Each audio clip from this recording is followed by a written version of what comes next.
People के पेड़ के नीचे हम लक्ष्मी जी के साथ शनिवार के दिन आपसे मिलने के लिए आए हैं। शनिवार के दिन जो पीपल के वृक्ष के नीचे दिया लगाएगा उसके घर में कभी संपदा की कमी नहीं होगी।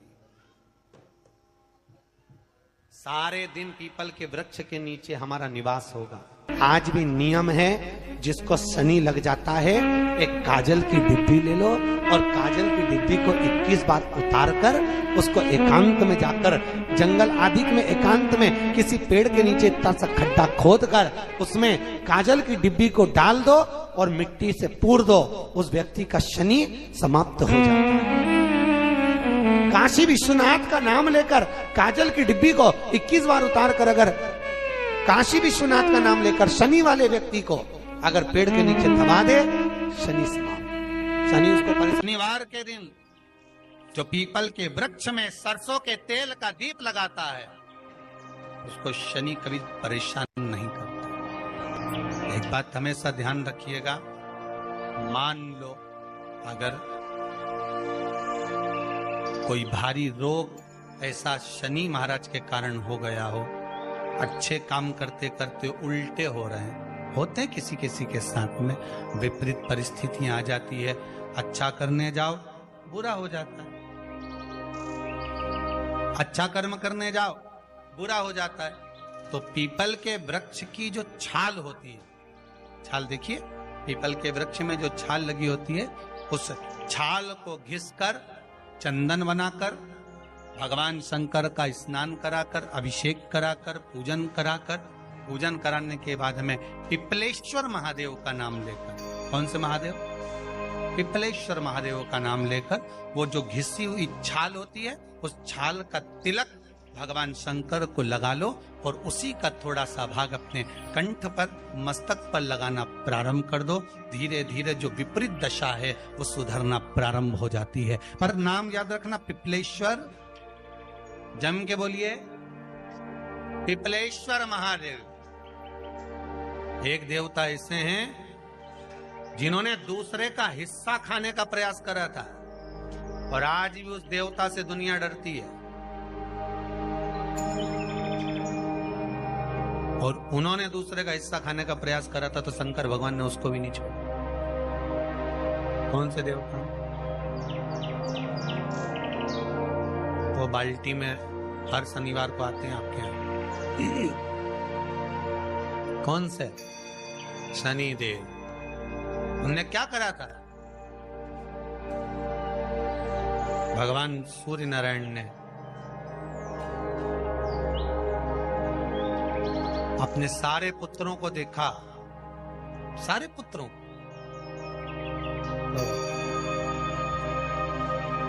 सारे पुत्रों को देखकर आज मेरे सूर्य नारायण भगवान बड़े सुखी, बड़े प्रसन्न। मेरा पुत्र शनि भी श्रेष्ठ है, मेरा पुत्र यम भी श्रेष्ठ है, सब ठीक है। आज भगवान सूर्य देवता ने अपने पुत्रों को बुलाकर कहा, आज मेरा मन कर रहा है कि मैं सारे लोगों का राज्य अपने पुत्रों को बांट दूं, सबको अपना अपना हिस्सा दे दूं। शनि महाराज जी को भी हिस्सा दे दिया गया। अब जब शनि महाराज जी को हिस्सा दे दिया तो शनि महाराज जी संतुष्ट नहीं हुए। दुनिया में ऐसे लोग बहुत सारे हैं जो संतुष्ट बहुत कम हो पाते। शनि देव के मन में संतुष्टि नहीं हुई। जब शनि देव के मन में संतुष्टि नहीं हुई तो शनि महाराज उसी समय पर अपने सारे भाइयों का हिस्सा बटोरने लगे, उस पर कब्जा करने लगे। कब्जा करने लगे तो सूर्य देवता की आंख में जल भर गया। कितना तेजवान सूर्य नारायण, कितने तेजवान, कितना तेज भगवान सूर्य के पास में था। पर शनि महाराज को देखकर आज रो रहे हैं। शनि महाराज को, शनि महाराज ने अपने भाइयों के इस हिस्से पर क्या कर लिया? सूर्यनारायण भगवान की आंखों में जल भर गया कि मेरा पुत्र ऐसा कर रहा है। शनि को बुलाया सूर्यनारायण भगवान ने, समझाया और नहीं माना। किसी किसी की नियत होती है कि इसको इतना कैसे दे दिया, अम्मा ने इसको इतना कैसे दे दिया, पिताजी ने इसको इतना कैसे दे दिया, मैं तो कब्जा करूंगा, दुकान नहीं छोड़ू, घर नहीं छोड़ू, ये नहीं छोड़ू, वो नहीं छोड़ू। मत छोड़, एक दिन संसार छोड़कर जाना पड़ेगा। तब कहीं जमीन जायदाद छाती पे बांध के ले जाएगा। नहीं माने तो सूर्य देवता ने अपने गणों को भेज दिया, जाओ जरा शनि महाराज को जरा हटाओ वहां से। शनि महाराज को गुस्सा आया और शनि महाराज ने उन सारे गणों को नष्ट कर दिया। सूर्य नारायण रो रहे हैं। भगवान शंकर की पंचायत में सूर्य देव भी हैं, मतलब शंकर भगवान के मित्रों की गणना में सूर्य आते हैं। भगवान विष्णु, सूर्य नारायण, शंकर भगवान, माँ दुर्गा, गणेश जी, ये पंचायत है ना शंकर की, शिव पंचायत। शिव परिवार में कार्तिकेय, गणेश जी, पार्वती जी, शंकर जी, नंदी, ये शिव परिवार। पंचायत में सूर्य देवता। सूर्य नारायण को रोता हुआ देखकर भगवान शंकर को बड़ा दुख हुआ। शिव जी ने पूछ लिया, क्या बात है, आप रो रहे हो? नारायण क्या हो गया? मेरा बेटा मानने को तैयार नहीं है। आप चिंता मत करो, अभी देखता हूं मैं जाकर। और भगवान शंकर ने जाकर तुरंत सूर्य नारायण भगवान के कहने पर शनि देव को जाकर समझाया। इतने में तो शनि देव आग बबूला हो गए। आग बबूला होकर शनि देव ने कहा, ए शिव, आप मुझे जानते नहीं हो? शंकर भगवान ने कहा, क्या जानना है ये बताओ, क्या जानना है ये बताओ। शनिदेव कहते हैं, आप मेरी दृष्टि को नहीं जानते। शंकर भगवान ने कहा, तू भी नहीं जानता कि तेरी दृष्टि खराब कैसे हुई। तेरी दृष्टि को श्राप किसका लगा है तुझे नहीं मालूम क्या? शंकर भगवान ने जब समझाना चालू करा कि देख शनिदेव, तुम तो कह रहे हो, तुम तो बोल रहे हो कि मेरी दृष्टि नहीं जानते। हम जानते हैं आपकी दृष्टि, मना नहीं है, जाना, पर आप नहीं जानते क्या? शिव जी जानते हैं। शिव जी ने कहा, मैं सब जानता हूं। आपका विवाह करा सूर्य देवता ने, आपकी पत्नी घर में आ गई, आप अपनी पत्नी को देखते तक नहीं थे, इसलिए आपकी धर्म पत्नी ने आपको श्राप दिया कि जिस पति ने मुझ पर दृष्टि नहीं डाली, मेरे वो पति की दृष्टि कुदृष्टि हो जाए, जिस पे डालेगा वो बर्बाद हो जाए। शनि महाराज ने कहा, आप मेरी पत्नी की याद मत दिलाओ। शंकर भगवान बोले, ए शनि, फिर समझा रहा हूं, हिस्सा छोड़ेगा कि नहीं छोड़ेगा? शनि बोले, नहीं छोड़ूंगा। शंकर भगवान ने उठाया, पीपल के पेड़ के नीचे ले गए और पीपल के पेड़ के नीचे शनि महाराज को उल्टा लटका दिया। 19 साल तक शनि महाराज को पीपल के पेड़ के नीचे शंकर जी ने लटका के रखा। अब बोल, 19 वर्ष तक शनि महाराज पीपल के वृक्ष में, पीपल की जड़ पर बंधे रहे, बोले ही नहीं, शिव टंगे रहे। अब दूसरे का हिस्सा खाने वाले को जब शनि महाराज जैसे के लटका दिया भोलानाथ ने, तो तुम कहीं लगो रे लाइन में? मेरा विचार तो करो। 19 वर्ष तक शनि महाराज लटके रहे, तब 19 वर्ष नेत्र बंद कर कर शनि महाराज ने शंकर की आराधना करी कि दुनिया में कोई ऐसा नहीं जो मुझे उल्टा लटका दे, केवल एक यही है जिनने मुझे लटकाया है। तो 19 वर्ष तक तप करा तो शंकर जी प्रसन्न हो गए। धरनी को हटाकर पार्वती को लाए, साथ में आशीर्वाद दिया, शनि महाराज को खोला। वर मांगो, तुम्हें क्या चाहिए, मांगो तुम्हें क्या चाहिए। शनि महाराज ने कहा, मांगूंगा कुछ नहीं, आप वर दे दीजिए। शंकर जी ने कहा, मैं तुम्हें दंड अधिकारी बनाता हूं कि आप अच्छे और बुरे का दंड दोगे, आप अधिकारी बनकर बैठोगे, मेरा आशीर्वाद तुम्हारे साथ में। दंड अधिकारी। भगवान शंकर का एक अवतार है पिपलाद अवतार। पिपलाद अवतार, जब दधीचि ऋषि की अस्थियां चली गई, उनकी धर्मपत्नी सुवाच ने देखा, मेरे पति को मार दिया गया, मेरे पति की अस्थियां ले गए राक्षसों का संहार करने के लिए, उनकी अस्थियां लेकर चले गए, मेरा पति चले गया। सुवाच गर्व से थी, मरना चाहती थी, प्राण छोड़ना चाहती। शिव जी ने देखा ये तो अग्नि के ऊपर चढ़कर अपनी देह त्याग रही है। शंकर भगवान ने आकर कहा, रुक जा सुभाष, रुको, तुम्हारे गर्भ में बच्चा है, तुम्हारे गर्भ में बच्चा है, वो बच्चा मर जाएगा। अब इस बच्चे को जन्म देकर भी क्या करूं? नहीं पिता, तुम्हारे गर्भ में जो बच्चा है वो महाज्ञानी है। तुमने मुझसे प्रसाद के रूप में मांगा था, कहा था शिव जैसा पुत्र होना चाहिए, तो क्या तुम शंकर को नष्ट कर दोगे? मैं शंकर को जन्म दूंगी। सुभाष ने 2 पत्थर उठाए, अपने गर्भ पर मारना प्रारंभ करा।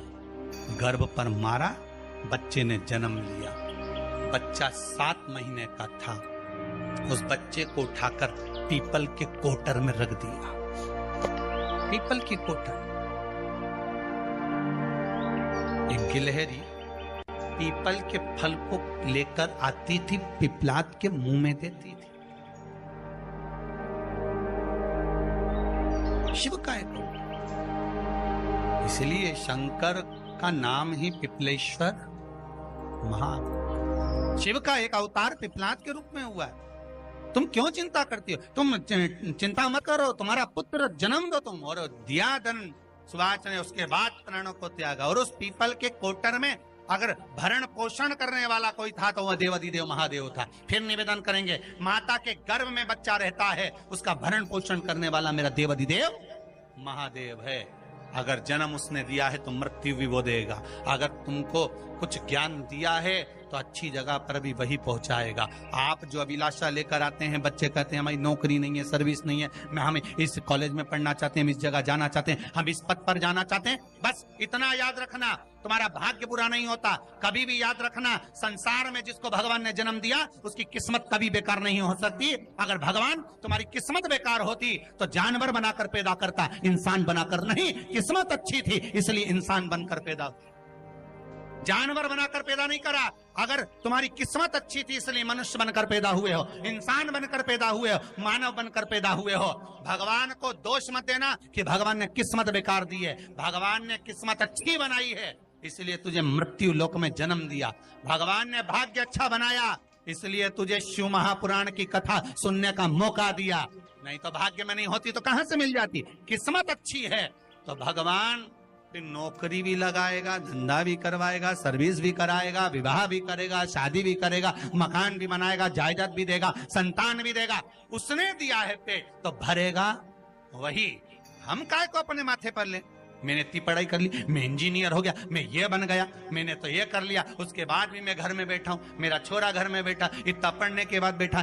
जन्म उसने दिया है, भाग्य उसका है, किस्मत उसकी है, तो कहो उसको कि शंकर का भजन कर, मंथन करे, मक्खन निकलेगा और घी भी जरूर बने। हारना मती, जब तेरे 3.5 करोड़ बन, गिनती मत करना, गिनती वो करेगा। तू तो भज, तू कुबेरेश्वर का स्मरण कर, तू महाकाल का स्मरण कर, तू काशी विश्वनाथ का स्मरण कर, तू महाकाल राजा का स्मरण करके तो देख। शिव का भजन कर, 1 लोटा पानी ले जाकर रोज चढ़ा शंकर जी के मंदिर में जा। शिव से भजन करने में क्या देरी? नहीं जा सकता शिव मंदिर में जाने में? बच्चों को अगर शर्म आती हो तो बेलपत्री के पेड़ के नीचे पानी चढ़ाया, वो भी नहीं कर सकता तो पीपल के पेड़ के नीचे चढ़ाया, वो भी नहीं कर सकता तो आंवले के पेड़ के नीचे चढ़ाया। पर कहीं जुड़ तो सरी, एक बार साध तो सरी, पकड़ने का प्रयास तो करो परमात्मा। शनिवार का दिन है जिस दिन अपन इस दरिद्रता से मिलने के लिए पीपल के पेड़ के नीचे आए हैं। हिंदू धर्म में ये दिन पीपल के वृक्ष के लिए पूजनीय होगा। जो भी शनिवार के दिन पीपल के वृक्ष की पूजन करेगा, दूध चढ़ाएगा या मिष्ठान का भोग लगाएगा, लक्ष्मी और नारायण उसके घर में प्रवेश कर जाएगा। लक्ष्मी और नारायण उसके घर में प्रवेश करेगा, इसलिए नियम बनाया। कौन से दिन का? शनिवार। लक्ष्मी जी बोली, नारायण आपने तो एक दिन का वार लिख दिया।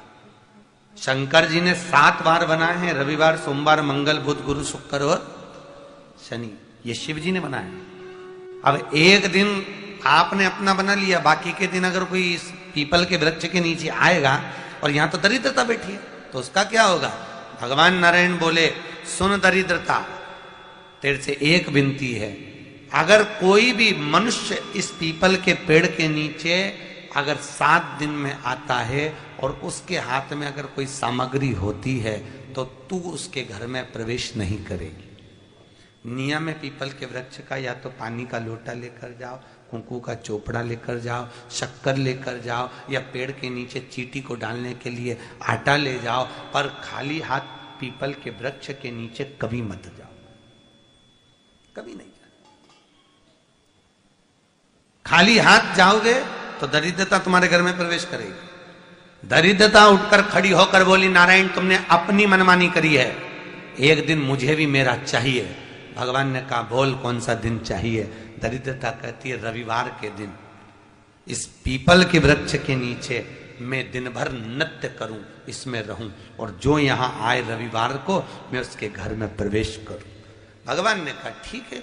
दरिद्रता रविवार का दिन एक ऐसा दिन रहेगा जिस दिन तू इस पीपल के वृक्ष के नीचे नृत्य करेगी, और जो आएगा इस पीपल के वृक्ष के नीचे तो उसके साथ प्रवेश करेगी।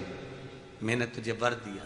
इसलिए हमारे यहाँ केवल पीपल का वृक्ष अगर दीवार में भी लग जाता है ना, किसी की व्यक्ति की दीवार में, किसी के घर की दीवार में पीपल का वृक्ष अगर लग जाता है, पीपल का पौधा लग जाता है, उसको कितना भी तोड़ लो वो वापिस लग जाएगा। फिर तोड़ोगे फिर लग जाएगा।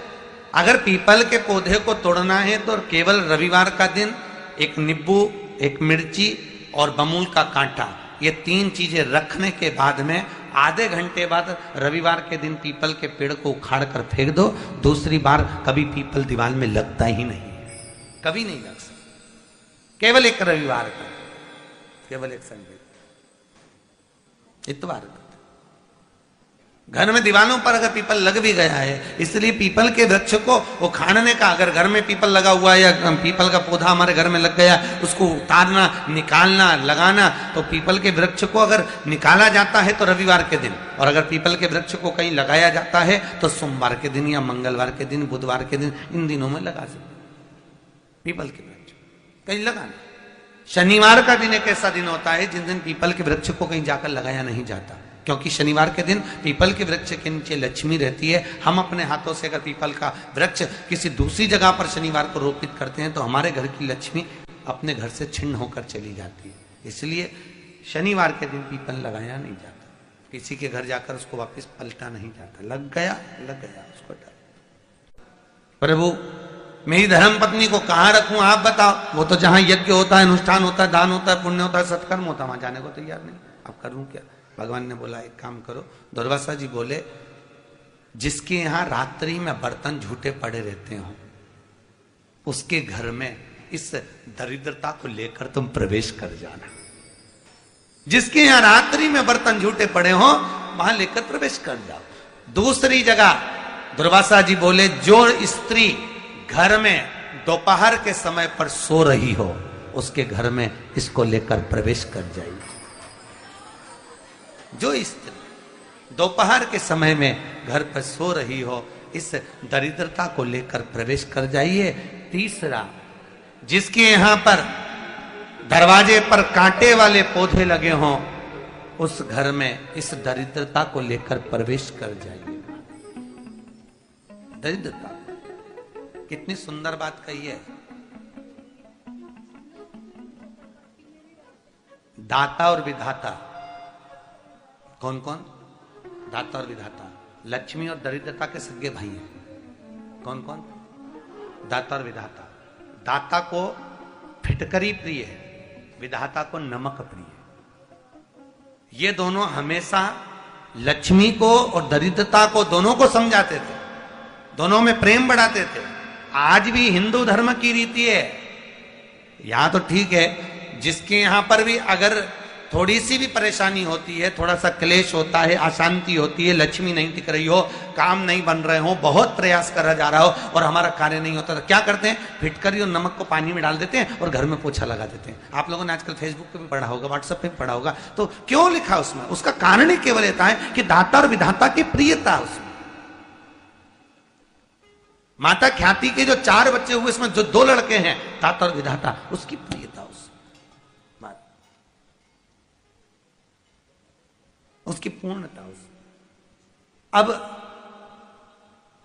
दुर्वासा जी बोले अपनी धर्म पत्नी को वहां लेकर, जहां कांटेदार पौधे लगे हों वहां पर लेकर प्रवेश कर जाइए। कांटेदार पौधों में उस दरिद्रता का निवास हो गया। आए जब कष्ट, बहुत कष्ट का जीवन चल रहा हो, बहुत कष्ट की जिंदगी चल रही हो, ध्यान लगाना, अगर कष्ट का जीवन चल रहा हो, तकलीफ की जिंदगी चल रही हो, 5-7 सोमवार, या तो 5 सोमवार या 7 सोमवार, हाथ में दुर्वा, मान लो ये तुमने दुर्वा ले ली, हाथ में दुर्वा, एक बेलपत्र, और उसी हाथ में अपने घर का भरा हुआ 1 लोटा जल। पहले रखना है दुर्वा, फिर रखना है बेलपत्र, उसके बाद में हाथ में 1 लोटा जल, और दोनों हाथों का स्पर्श करते हुए जो अपना पूजन का कक्ष होता है घर के अंदर का, उस पूजन कक्ष की साक्षी में खड़े होकर अपने कुल देवता, पितृ देवता और अन्य देवताओं का स्मरण करते हुए, बाबा बहुत दुखी हूं, बहुत तकलीफ में हूं, बहुत कष्ट में हूं, मेरा परिवार आज दुख तकलीफ में है, मेरा परिवार आज कष्ट में है, दुख में है, कष्ट में है। बाबा को अपने मन का भाव कहते हुए, हृदय से प्रार्थना करते हुए अपने घर के मंदिर से निकलकर फिर उस जल को लेकर शिवालय तक जाओ और दक्षिण की ओर खड़े होकर उत्तर की ओर मुख कर कर जल समर्पित करो। बेलपत्र और दुर्वा दोनों को अशोक सुंदरी वाली जगह पर चढ़ा दीजिए। अशोक सुंदरी की जगह तो सबको मालूम है ना, अशोक सुंदरी वाली जगह पर उस बेलपत्र और दुर्वा को समर्पित कर दो। चढ़ा हुआ थोड़ा सा जल लेकर आओ, घर के दरवाजे पर उसका छींटा दे दो, लेपन कर दो, और बाबा से 5 सोमवार नियम से आप दुर्वा, बेलपत्र और जल का प्रयोग अगर करोगे, 5 सोमवार पूर्ण होंगे, जो तुम्हारा दुख है वो समाप्त जरूर होगा। शिव करुणा जरूर, शिव कृपा जरूर। बस इसमें 3 चीजों का स्मरण रखिएगा, 3 चीजों। शिव पुराण कर रही है, इसमें 3 चीजों का स्मरण करिए। पहले नंबर पर दुर्वा, दूसरे नंबर पर बेलपत्र, और तीसरे नंबर पर जब जल चढ़ाकर वापिस आओ तो अपने घर में प्रवेश के पहले देहली पर, चौखट पर भगवान शंकर के अपने घर के द्वार पर शिव का नाम लेकर जल का सिंचन। 3 शिवजी की करुणा का गुणगान करने के लिए 3, जब आप तकलीफ में होते हो तो 3, शंकर को जल चढ़ाने वाला, 1 लोटा जल चढ़ाने वाले के पास 3 को भगवान शिव अवश्य भेजते हैं। दुख को समाप्त करने से पहले 3 को मेरा शंकर आपके दरवाजे पर जरूर भेजता है। पहले नंबर पर मां आद्य शक्ति दुर्गा को आपकी पड़ोसन के रूप में, आपके रिश्तेदार के रूप में, आपके कुटुंबी के रूप में, आपके संबंधियों के रूप में, किसी ना किसी के रूप में आपके पास भेजकर बोलेंगे, क्यों घबराती हो, क्यों चिंता करती हो, क्यों टेंशन लेती हो। मैंने सुना है कथा में बाबा ने ये बताया था, एक काम कर, 1 बेलपत्र, 1 दुर्वा लेकर जा, बताएगी, आएगी, बैठेगी, सुंदर, उस दिन उसका चेहरा देखोगे आप तो आपको लगेगा ये मेरी पड़ोसन नहीं हो सकती। उसका चेहरा देखोगे तो आपको लगेगा ये मेरी देवरानी नहीं, ये मेरी जेठानी नहीं, ये मेरी ननंद नहीं, ये मेरा रिश्तेदार नहीं। आज इसका चेहरा कुछ और बोल रहा होगा। जब होगी तब कोई तुम्हारे कहेगा, धीरे से, सामने नहीं आएगा तो सुंदर स्वरूप धारण कर कर स्वप्न में आकर कहेगा। ऐसा लगेगा कोई तुम्हें जगा कर कह रहा है कि तू घबराना मती, तू ये कर लेना, समझ। धीरे से, सामने नहीं आएगा तो सुंदर स्वरूप धारण कर कर स्वप्न में आकर कहेगा। ऐसा लगेगा कोई तुम्हें जगा कर कह रहा है कि तू घबराना मती, तू ये कर लेना, समझ लेना मेरे बाबा ने अपनी अर्धांगिनी पार्वती को तुम्हारे पास भेज दिया, मेरे शिव ने। अपनी पत्नी को तुम्हारे पास भेज दिया, अपनी अर्धांगिनी को भेज दिया। दूसरे नंबर पर मेरे भोले बाबा, मेरे शंकर, मेरे त्रिकालदर्शी, मेरे करुणा सागर, मेरे शंकर दूसरे नंबर पर अपने गण भृंगी को भेज देते। शिव जी के गण श्रृंगी और भृंगी का कर्म क्या? श्रृंगी शिव से दूर नहीं होता और भृंगी शिव जी की आज्ञा पाकर शंकर के भक्त के पास जाकर बैठता है। शिव जी अपने दूसरे पात्र को भेजते हैं भृंगी को। भृंगी दूसरे नंबर पर जाता है। उसका काम क्या है? भृंगी का कर्म क्या है? तो कहा भृंगी कभी भी सामने अपने प्रतिबिंब से नहीं आता, किसी का स्वरूप धर कर नहीं आता। भृंगी आपके हृदय में आकर भीतर से बोलने का प्रयास करता है। ये काम गलत हो रहा है, इसको रोक ले। तेरा मन से अंदर से बोलने का प्रयास करेगा, एक काम कर, तू वहां चले जाए, ऐसा हो सकता है, तू ऐसा कर ले, तू वैसा कर ले। वो बताने का प्रयास करेगा, वो आपको ले जाने का प्रयास करेगा, उस तक ले जाने का प्रयास करेगा कि ये कर्म कर, ये कर्म कर।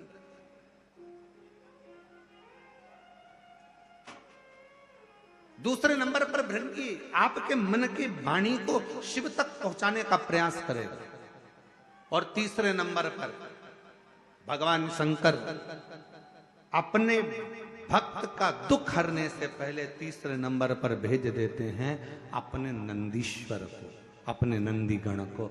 मेरे शिव भेजते हैं। नंदी का काम क्या है? जैसे ही नंदी आता है, कोई व्यक्ति के रूप में, किसी रूप में, किसी फोन के रूप में, किसी कॉल के रूप में, किसी पत्र के रूप में, किसी मैसेज के रूप में, जब नंदी तुम्हारे घर में प्रवेश करता है तब वो तुम्हारे रास्ते को क्लीन कर देता है, रास्ते को साफ कर देता है, उसको मार्ग को प्रशस्त कर देता है। आप दिल से उससे कहो, जहां तार ना जुड़े। कोई कई जगह कहे ना, अभी हमने कहा कि हमारे बच्चे कहे यहाँ पर सिग्नल मिल रहा है, कोई कहे वहां सिग्नल मिल रहा है। अगर सारी दुनिया से हार गए तो फिर एक जगह पर जाकर सिग्नल मिलाना। एक बार शिव महापुराण की कथा में पहुंचकर बाबा देवादिदेव महादेव से अपने मन की बात कहकर कभी योग बन जाए तो उस कथा में आसन बिछाकर जमीन पर अपना आसन डालकर ये नहीं सोचना कि मैं वीआईपी कितनी हूं, मुझे कहां बैठना चाहिए, कहां रहना चाहिए। एक बार उस पवित्र प्रांगण में जहां बाबा की कथा हो रही हो, जहां बाबा कुबेर भंडारी का आनंदमय कथा का तत्व ग्रहण करने को मिल जाए, वहीं पर रात्रि विश्राम कर कर बाबा से अपने दिल की बात कहकर अपने मन की बात जरूर कहना। ये निश्चित है मेरे बाबा से तुम्हारा सिग्नल जरूर मिलेगा और शिव आपकी बात को स्वीकार जरूर, शिव सुनेगा। भगवान देवादिदेव महादेव को जल चढ़ाते हैं, उसके 5 अलग अलग तरीके हैं। बहुत सावधानी से सुनना कथा, आपकी और हमारी जिंदगी की सार्थकता को सिद्ध करने वाली कथा। आज पंजाब की इस पवित्र भूमि पर अगर यह प्रसंग निकला है तो इसको आप अगर सुनेंगे तो आपका जीवन सार्थक होगा। शिव जी को 5 तरह से जल चढ़ाने का तरीका है। जैसे पंचामृत होता है, दूध, दही, शहद, घी, शक्कर, ये सब पंचामृत के अंतर्गत आते हैं। उसी तरह शंकर जी को 5 तरह से जल चढ़ाने का क्रम वर्णित किया गया। अब उसको समझेंगे, बहुत सावधानी से समझिएगा। पहला, जल लेकर आए, सीधे डायरेक्ट शंकर भगवान के शिवलिंग पर चढ़ा दिया। ये प्रथम जल का चढ़ाने का तरीका। दूसरा, जहां से पानी बहकर जाता है, जहां से जल बहकर जा रहा है, उसके ठीक विपरीत जल उत्तर में जा रहा है, आप दक्षिण में खड़े होंगे और दक्षिण में खड़े होकर उत्तर की ओर मुख करेंगे और शिव जी को जल समर्पित करेंगे। ये रोग मुक्ति करने वाला है और हमारे रोग पर हमें विजय प्रदान करने वाला। ये जल चढ़ाने का तरीका। एक सीधे मंदिर में गए, लोटा भरकर जल उठाया, शिव जी को चढ़ा दिया। दूसरा जल जहां से पानी बहता है, शिव जी का चढ़ा हुआ जल जहां से बहकर जाता है, उसके ठीक विपरीत में शिव जी का जल इधर जा रहा है तो तुम यहां खड़े हो, तुम यहां बैठो, यहां मत बैठना, यहां मत बैठना, इधर बैठो। अगर रोग का निवारण है तो यहां बैठकर। तीसरा, अशोक सुंदरी से जल चढ़ाते चढ़ाते शिवलिंग तक लेकर जाना और शंकर भगवान के शिवलिंग पर पूर्ण जल समर्पित करना। यह तीसरा तरीका, यह कार्य की सिद्धता के लिए। हम जब किसी से आस ना लगाकर परमात्मा से विनती करते हैं तो वो विनती करने का तरीका तीसरा। चौथा, शिव जी पे चढ़ा हुआ जल 5 जगह पर समर्पित करना। गणेश जी, कार्तिकेय, अशोक सुंदरी, शिवलिंग और जलाधारी। ये चौथा क्रम है। जब जिस नारी का, जैसे मेरा नाम मोनिका है, मेरे पति का नाम संजय सिंह है, मैं दिल्ली स्वरूप नगर के निवासी हूं, मेरा फोन नंबर ये है। कहीं बैठी हैं? मैं बाबू को लाए हैं क्या? नहीं लाए? ठीक है, मैं प्रणाम करने के लिए लाई हूं। गुरुदेव, बाबा बाबा है, बैठी है बहन। शिव तत्व है।